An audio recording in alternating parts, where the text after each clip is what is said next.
Monsieur le grand rabbin de France, Monseigneur l'archevêque, Monsieur le préfet, Monsieur le maire, les Juifs sont des hommes, les Juives sont des femmes. Ils sont nos frères comme tant d'autres, un chrétien ne peut l'oublier. Ces mots si simples et qui nous semblent aujourd'hui si évidents ne l'étaient pas il y a 80 ans. Il a fallu la lucidité et le courage d'un homme pour les rappeler à haute voix, alors que beaucoup se taisaient. Si la lettre sur la personne humaine que l'archevêque Jules Géraud-Saliège fit lire le 23 août 1942 dans toutes les églises de son diocèse a rapidement fait le tour du monde et résonne encore aujourd'hui avec tant de force, c'est qu'elle est prophétique. Prophétique, non dans le sens qu'elle aurait été en avance sur son temps, mais parce qu'elle osait résister. Résister au nom d'un message universel. Ce message sera rappelé 23 ans plus tard par le Concile Vatican II, qui, dans sa déclaration Nostra Aetate, condamna toute forme d'antisémitisme. Cette condamnation, maintes fois répétée par la suite, sera précisée dans le document « Nous nous souvenons », une réflexion sur la Shoah, que la Commission du Saint-Siège pour les relations religieuses avec le judaïsme publia à la fin du dernier millénaire. Ce document rappelait la distinction, mais aussi les liens étroits entre l'antisémitisme d'ordre sociologique et l'anti-judaïsme d'ordre religieux, et affirmait que l'avenir commun des Juifs et des chrétiens exigeait le souvenir du passé, car, disait-il en reprenant l'expression du pape Jean-Paul II, il n'y a pas d'avenir sans mémoire.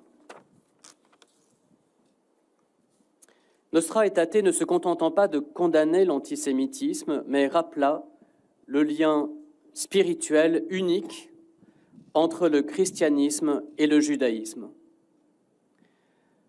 Un lien qui sera lui aussi sans cesse précisé par les papes successifs.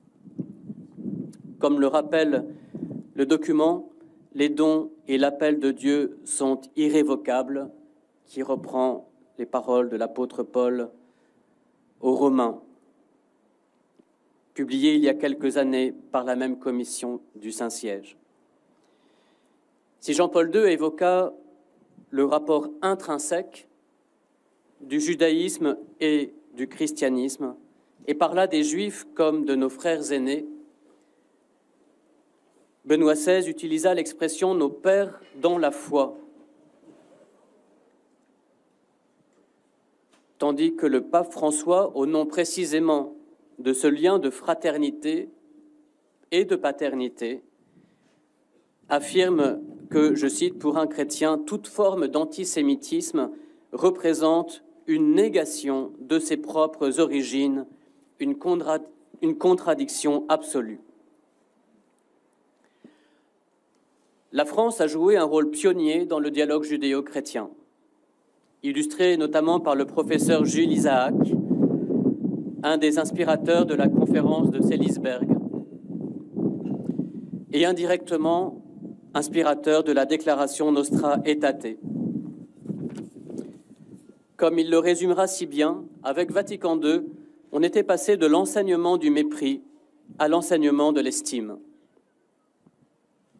Je voudrais saluer aussi les nombreuses prises de parole de la Conférence des évêques de France à ce sujet, et notamment leur forte déclaration de repentance de 1997, qui s'interrogeait sur les origines religieuses de l'antisémitisme, et plus récemment, en 2021, le rappel intitulé « Lutter ensemble contre l'antisémitisme et l'antijudaïsme sera la pierre de touche de toute fraternité réelle », un document qui alertait sur la résurgence de l'antisémitisme. On connaît le propos de François Mauriac, qui écrivait au sujet de la Shoah, je cite, « Un crime de cette envergure retombe pour une part non médiocre sur tous les témoins qui n'ont pas crié, et quelles qu'aient été les raisons de leur silence. » Monseigneur Saliège, lui, a osé crier, avec beaucoup d'autres chrétiens autour de lui, et notamment de nombreuses femmes, laïques et religieuses, qui faisaient partie du réseau Saliège. Il a honoré la vocation de l'Église d'être une sentinelle. L'Église sentinelle, tel était précisément le titre du livre du pasteur protestant Wysert Hooft, pionnier de l'écuménisme, fondateur du Conseil écuménique des Églises, qui avait voulu témoigner de la résistance de l'Église réformée aux Pays-Bas pendant l'occupation nazie. Être une sentinelle, telle est la vocation du prophète, comme le dit le Seigneur à Ézéchiel, « Fils de l'homme, je t'établis comme une sentinelle sur la maison d'Israël. Tu écouteras la parole qui sortira de ma bouche et tu les avertiras de ma part. » Puissent de nombreux autres sentinelles, de nombreux autres guetteurs se lever dans nos églises, dans nos communautés, dans nos sociétés. C'est le vœu et la prière que je formule en cette journée mémorielle de la lettre sur la personne humaine de Monseigneur Saliège. Merci.